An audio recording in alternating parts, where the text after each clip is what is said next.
नमस्कार, DD news में आपका स्वागत है। मैं हूं चंद्रशेखर जोशी और आइए सबसे पहले आपको दिखाते हैं इस वक्त की हेडलाइंस। देश भर में आज केंद्रीय मंत्रियों और बीजेपी शासित राज्यों के मुख्यमंत्रियों ने प्रेस कॉन्फ्रेंस कर गिनाई सरकार की उपलब्धियां। केंद्रीय मंत्रियों ने लाभकारी योजनाओं का किया जिक्र, तो कई प्रदेशों के मुख्यमंत्रियों ने कहा मोदी सरकार के 11 साल विकास, समावेशन और आत्मनिर्भरता की दिशा में बड़ा कदम।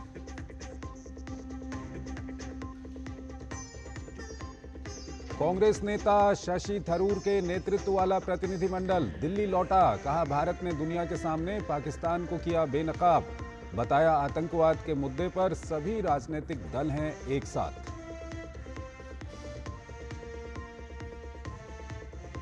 अब फीस को लेकर मनमानी नहीं कर पाएंगे दिल्ली के प्राइवेट स्कूल। दिल्ली कैबिनेट ने स्कूल शिक्षा विधेयक को दी मंजूरी। 1 अप्रैल 2025 से होगा लागू। आशीष सूद ने इसे बताया दिल्ली वासियों के लिए स्वर्णिम दिन। राजस्थान के टोंक में दर्दनाक हादसा। बनास नदी में डूबने से 8 युवकों की मौत। लोकसभा अध्यक्ष ओम बिरला ने शोकाकुल परिजनों के प्रति जताई संवेदना।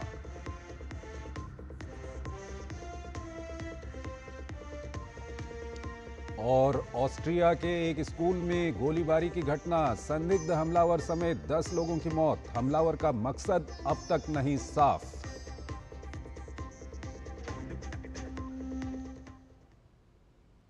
और आइए अब खबरों को विस्तार से देखते हैं। नरेंद्र मोदी के नेतृत्व में केंद्र सरकार ने 11 साल पूरे कर लिए हैं। 11 वर्षों की ये यात्रा सेवा, सुशासन और गरीब कल्याण के मंत्र पर जारी है। इन वर्षों में भारत ने आर्थिक, सामाजिक और वैश्विक मंच पर उल्लेखनीय प्रगति की है। इसकी जानकारी देने के लिए एनडीए सरकार के केंद्रीय मंत्री और मुख्यमंत्री प्रेस कॉन्फ्रेंस कर रहे हैं। इसी क्रम में केंद्रीय मंत्री जी किशन रेड्डी ने कहा कि पीएम मोदी ने सेवा और समर्पण के साथ देश की सेवा की है और सभी को साथ लेकर आगे बढ़े हैं। वहीं केंद्रीय मंत्री किरण रिजिजू ने गरीब कल्याण अन्न योजना का जिक्र करते हुए बताया कि इस योजना का लाभ गांव-गांव में मिल रहा है। मोदी जी विश्वास दिया है, जो मेहनत किया है अभी तक उससे ज्यादा और मेहनत आने वाले इस 4 साल में काम करके जो देश के सेवा में और डेडिकेशन का काम करने के लिए पूरे एडमिनिस्ट्रेशन को और मिनिस्टर्स को साथ लेकर आगे बढ़ने के लिए निर्णय किया है। आने वाले दिन में उसका रिजल्ट और पूरा देश के सामने दिखेगा। प्रधानमंत्री गरीब कल्याण अन्न योजना ये शुरुआत किया था कोविड के समय में। जब कैबिनेट में ये बात आया, पहली बार 2 लाख करोड़ जाएगा। अगर इतना 80 करोड़ लोगों को खाना फ्री में पहुंचाना है तो मोदी जी ने मेहनत करके एग्रीकल्चर प्रोडक्शन अच्छा था, खाना तो हमारा यहाँ सफिशिएंट हो गया, चावल धान। तो ये कैबिनेट में जब चर्चा हुआ, लेकिन प्राइम मिनिस्टर ने बोला कुछ भी करना है मगर हिंदुस्तान का कोई भी गरीब खाली पेट नहीं सोना चाहिए, हम ये स्कीम लागू करेंगे। और कैबिनेट में आया और हम लोगों ने इसको पारित किया और आज गांव तक पहुंच रहा है। केंद्रीय शिक्षा मंत्री धर्मेंद्र प्रधान ने बीते 11 वर्षों में मोदी सरकार की विभिन्न महत्वाकांक्षी योजनाओं की उपलब्धियां गिनाई। उन्होंने 2014 से 2025 को अर्थव्यवस्था का स्वर्णकाल बताया और कहा कि भारत की अर्थव्यवस्था फ्रेजाइल 5 से बाहर निकलकर आज दुनिया की शीर्ष 4 अर्थव्यवस्थाओं में शामिल है। उन्होंने आत्मनिर्भर और विकसित भारत की सरकार की प्रतिबद्धता दोहराई।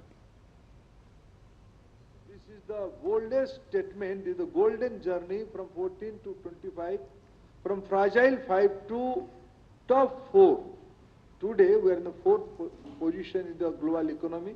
पिछले 11 साल में अगर सबसे क्वांटम जंप किसमें हुई, भारत की अर्थनीति में परिवर्तन हुआ है। भारत की 25 करोड़ लोग गरीबी सीमा रेखा से ऊपर आए। There was a trust concept, trust, value on us. Yes, Modi can deliver the change. राष्ट्र प्रथम की अड़िग, आत्मनिर्भर और विकसित भारत की कल्पना हमारी प्रतिबद्धता है। उन्होंने कहा कि हमने सरकार में पारदर्शिता सुनिश्चित की है। भ्रष्टाचार को लेकर उन्होंने पूर्व प्रधानमंत्री स्वर्गीय राजीव गांधी के उस कथन का जिक्र किया जिसमें भ्रष्टाचार को लेकर राजीव गांधी ने कहा था कि केंद्र से अगर 1 रुपया चलता है तो 15 पैसे ही लोगों तक पहुंचते हैं। We have developed a transparent governance. If I cite one example, I am quoting late Prime Minister Sri Rajiv Gandhi ji. Once he said, if I am sending 1 rupee from Delhi, only 15 paisa is coming to village. Now, if I cite in a parallel, Modi government's primary strategy is to embed technology, to involve technology, through using technology. DBT is one of the impactful instrument of governance. Now, if 1 rupee is coming from Delhi to his or bank account, it is going exactly 1 rupee. केंद्रीय संस्कृति एवं पर्यटन मंत्री गजेंद्र सिंह शेखावत ने मोदी सरकार के 11 साल पूरे होने पर प्रेस वार्ता की। उन्होंने कहा कि आज प्रधानमंत्री मोदी के नेतृत्व में सरकार के 11 वर्ष पूरे हो रहे हैं। ये 11 वर्ष परिवर्तन, गरीबी उन्मूलन और देश के शासन और मानसिकता में आमूलचूल परिवर्तन के वर्ष रहे हैं।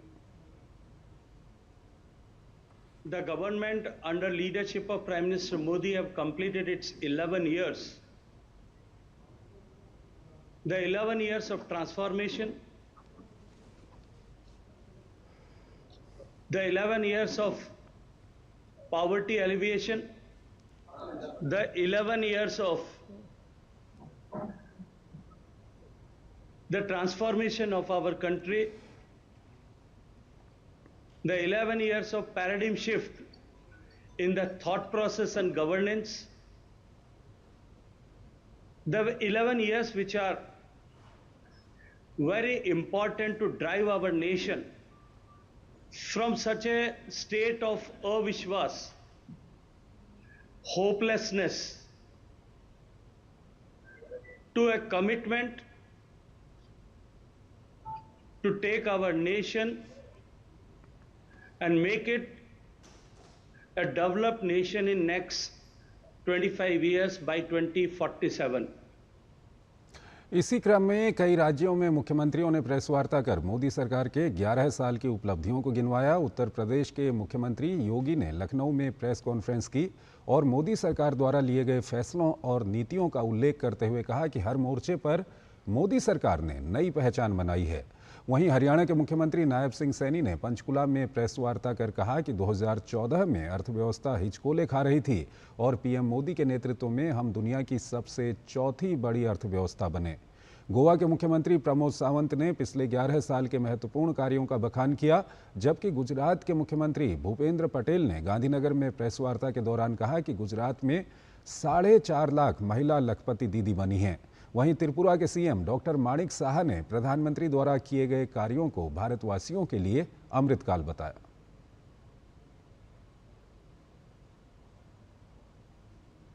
भारत की अर्थव्यवस्था दुनिया की अकेली अर्थव्यवस्था है जो 1 दशक में दुगनी हुई है।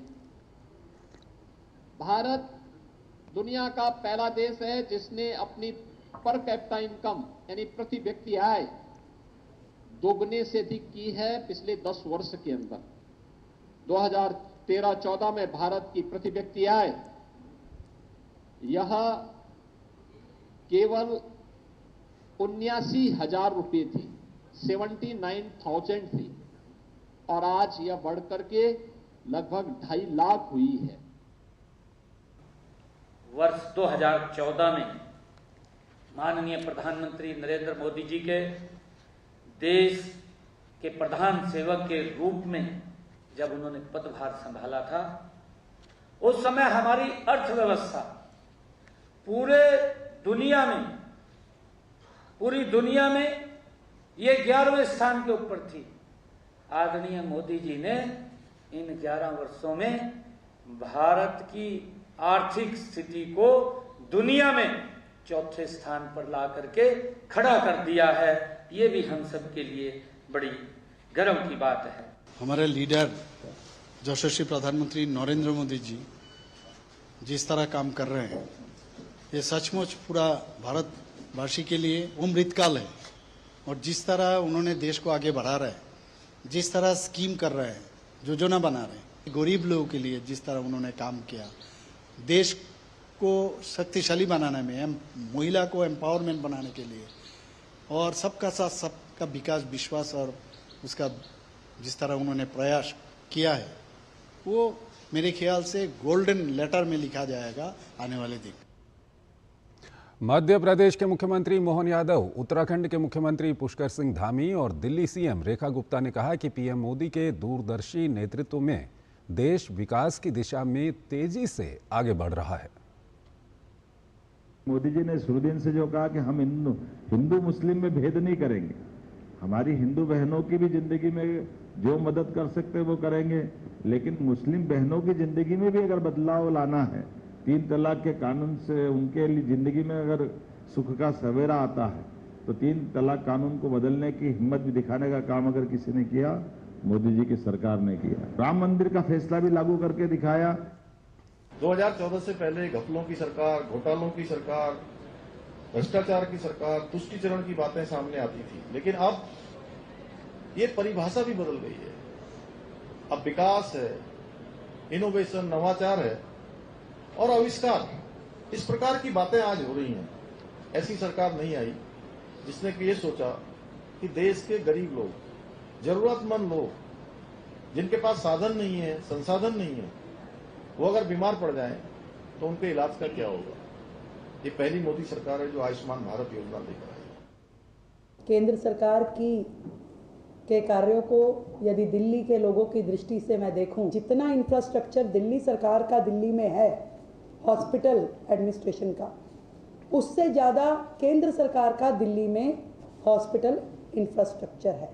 1.25 लाख करोड़ रुपए की सड़क परियोजनाओं की सौगात केंद्र ने दिल्ली को दी, जिसमें से पहले फेज में 35,000 करोड़ के काम करवाए गए, दूसरे फेज में लगभग 64,000 करोड़ के काम जो पूरे होने की स्थिति में है और 24,000 करोड़ के काम जो आगामी योजनाओं के हैं, जो डीपीआर जिनका तैयार हो चुका है।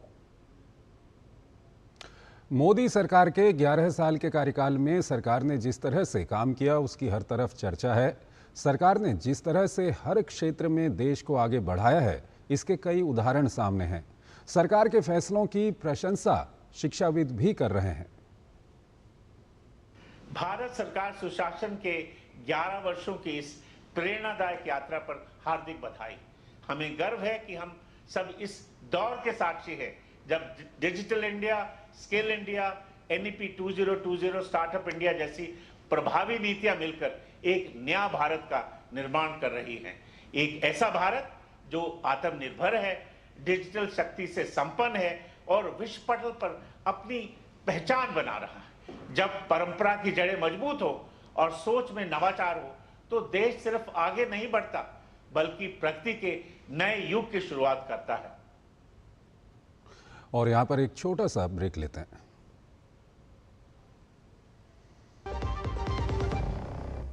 छोटा था, देखता था बाबा कितनी मेहनत से बांबू लाते थे, जादूगरी से क्या कलाकारी करते थे, पर कस्टमर ढूंढने के लिए उनकी कलाकारी काम नहीं आती थी। पर आज मैं उसी बैम्बू के चीजें बनाकर विदेश में बेचता हूँ। इन युवाओं ने ट्रेडिशनल प्रोडक्ट्स का बोलबाला देखा है, वोकल फॉर लोकल का दबदबा देखा है। यही युवा बनाएंगे विकसित भारत। जो लक्ष्य चुना था समझ आने लगा है। GLA यूनिवर्सिटी, उच्च लक्ष्य की निश्चित प्राप्ति। मेरी पसंद, मेरी पसंद, मेरी पसंद, मेरी पसंद, हमारी पसंद, हम सब की पसंद। मजबूत देश का मजबूत सरिया हो गया स्टील। स्वागत है आपका ब्रेक के बाद। प्रधानमंत्री नरेंद्र मोदी के देश की सेवा में 11 साल पूरे होने के अवसर पर नरेंद्र मोदी ऐप यानी कि नमो ऐप ने जनमन सर्वेक्षण, एक खास सर्वे शुरू किया है। ये सर्वे शुरू होते ही पूरे देश से लोगों की ज़बरदस्त भागीदारी देखने को मिली है। सिर्फ एक दिन में ही 5 लाख से ज़्यादा लोगों ने इसमें हिस्सा लिया। अब तक सबसे ज़्यादा जवाब उत्तर प्रदेश से आए हैं। खास बात यह है कि 77% से अधिक लोगों ने सर्वे में सभी सवालों के जवाब दिए हैं। ये दिखाता है कि लोग इसमें कितनी रुचि ले रहे हैं और देश के भविष्य में अपना योगदान देना चाहते हैं। यह अनूठा सर्वेक्षण लोगों को लोकतांत्रिक प्रक्रिया में सक्रिय रूप से शामिल करने के लिए बनाया गया है, जिससे उन्हें प्रमुख राष्ट्रीय मुद्दों और सरकारी पहलों पर अपनी राय व्यक्त करने का अधिकार मिलता है। प्रधानमंत्री मोदी ने एक्स के माध्यम से जनमन सर्वेक्षण की घोषणा की है। ये लोगों को सरकार के साथ सीधे अपनी प्रतिक्रिया और राय साझा करने के लिए एक मंच प्रदान करता है। ये ऑनलाइन सर्वे ये सुनिश्चित करता है कि देश के हर कोने से लोगों की आवाज़ सुनी जाए और आने वाली नीतियों में उनकी राय को महत्व मिले। प्रधानमंत्री नरेंद्र मोदी ने अपने कार्यकाल के 11 वर्ष में रक्षा क्षेत्र में आत्मनिर्भर भारत का जिक्र किया और भारत को और मजबूत बनाने के लिए देशवासियों की एकजुटता पर खुशी जताई। पीएम ने एक्स संदेश में लिखा कि पिछले 11 वर्ष में हमारे रक्षा क्षेत्र में महत्वपूर्ण बदलाव हुए हैं। इसमें आधुनिकीकरण और रक्षा उत्पादन के मामले में आत्मनिर्भर बनने पर स्पष्ट ध्यान दिया गया है। ये देखकर खुशी होती है कि भारत के लोग देश को और मजबूत बनाने के संकल्प के साथ एकजुट हैं। अगली खबर की ओर चलते हैं। कांग्रेस नेता शशि थरूर के नेतृत्व में भारतीय प्रतिनिधिमंडल अमेरिका की सफल यात्रा के बाद मंगलवार को दिल्ली लौट आया।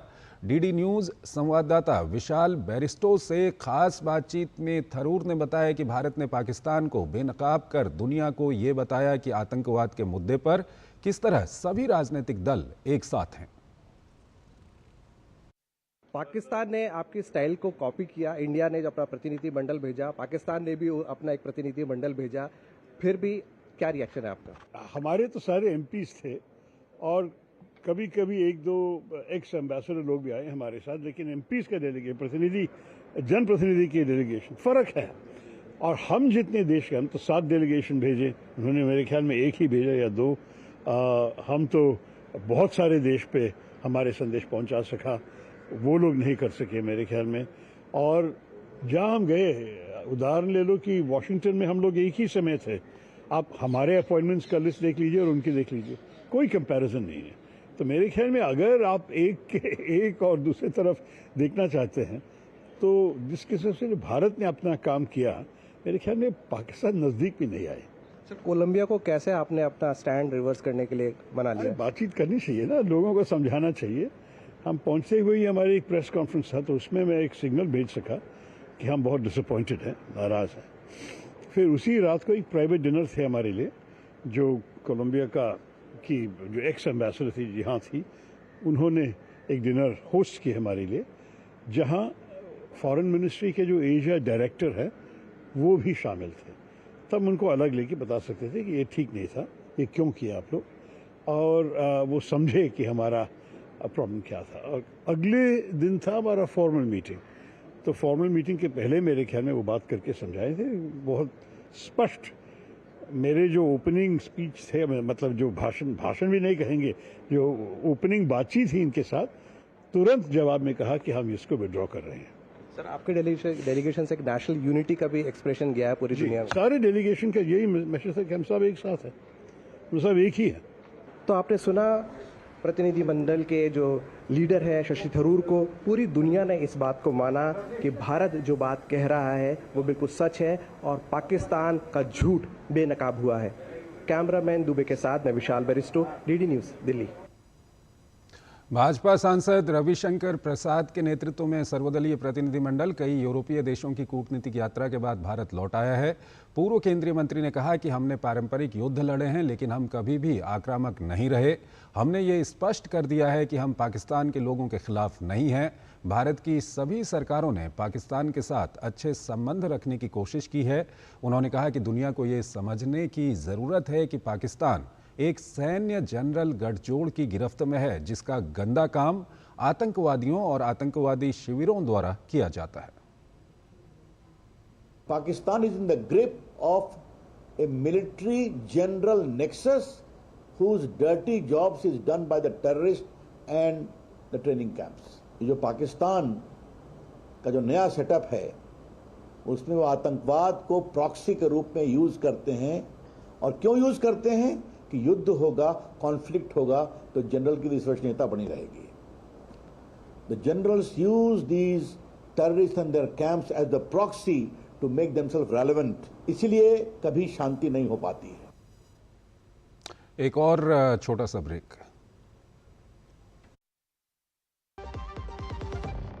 जब विश्व चाय की बात बोलती है तो आसाम की बात आती है और हम गौरव फील करते हैं। सच में लाजवाब हमारी चाय, आसाम की चाय। 200 glorious years of Assam tea. The saga will continue for many more centuries to come. जब धरती चीर कर निकलता है लोहे का पत्थर और मिलता है मोंगिया के जोश से, फिर तपता है, पिघलता है और बनता है फौलाद। अब होता है सरिया सारी खूबियों के साथ। मोंगिया स्टील, मजबूत देश का मजबूत सरिया।